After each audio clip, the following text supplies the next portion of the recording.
Good morning, comic book fans. Welcome back to Comics in 5 Minutes. I'm Rather Shorty. We're talking about Blink and You'll Miss It today, and it's the first one I've read this week to review that hasn't been one I was excited about when I went in. I was vaguely intrigued. I liked the cover of it, and Boom Studios have a tendency to put out some pretty cool stuff, so yeah, I'd give it a shot. But on reflection, even though there's some stuff I like about it, I just don't think it's a comic book for me. I'm talking about stuff I like about it first, because why the heck not? First off, artistry is really quite solid.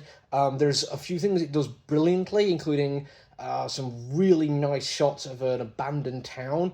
There's an awful lot of work put into the detail and the larger shots as well, including a very nice bit where we have an empty street in one panel that runs next to the exact same street, but somebody stepping round a corner, and a lazy artist could have just copy and pasted and then put the character onto it. But no, these were separately drawn, and I do like that, especially because it does still look like the exact same kind of drawing. Very, very well done. And then later on, we have this fantastic, very tense diner scene where an awful lot of exposition is kind of going on, but not really.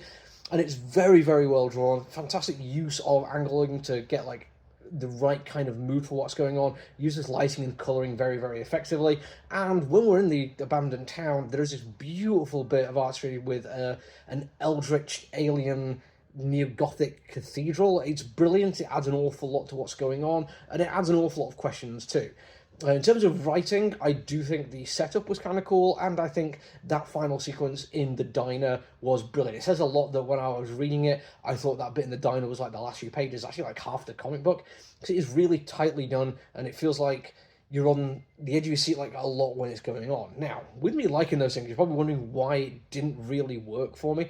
And unfortunately, this comes down to a core concept. I don't really like mystery box kind of storytelling, and I haven't for a very long time. I was of the age when I was watching Lost when it first came out, and it was dropping week by week, and I wasn't even that younger guy when it was coming out, and I still really got into it for that first season, and every episode I was like, man, I can't wait to figure out what's actually going on. I think there's really good storytelling here, and I like the characters, and I like the setting, and every week they give some extra little tantalizing clue. I can't wait until I figure out what's going on, and they get this big reveal.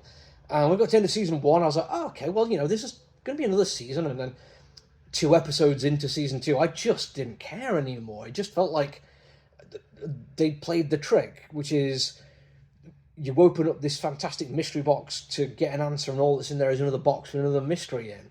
And I've seen a couple of other shows where I've liked the concept of what's going on. I think Gone, is one more recently.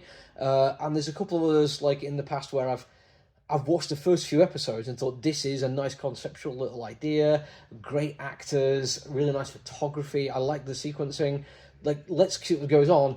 And then a few episodes in, you just realise that you're never going to get the kind of payoff that you want from it, or at least not the payoff that I want. And this obviously comes with a couple of caveats, maybe if that's the kind of thing you want, and let's face it, there probably is a lot of people who want that kind of thing. Lost was one of the biggest TV shows that came out, for a decade. People still talked about it years after it finished, people still putting think pieces out years after it finished. Obviously, there are people out there who want that kind of storytelling, and if you do, this could very well be something that would work for you, but just doesn't work for me. And the other big caveat is, no matter how many of these cool little ideas that were in there, the town which seemed to be potentially abandoned or potentially lost to time, this idea that memories are not to be trusted, this neo-Gothic eldritch cathedral, the potential of, aliens or supernatural, the setting in and of itself, the characters being kind of out of time and memories being played with, all those things lead me to believe that this is going to go the route that I don't particularly want to go, but there's no way to say it will go that way. Maybe issue 2 we get some whole explanation of what's going on, but I'm just kind of used to this kind of storytelling.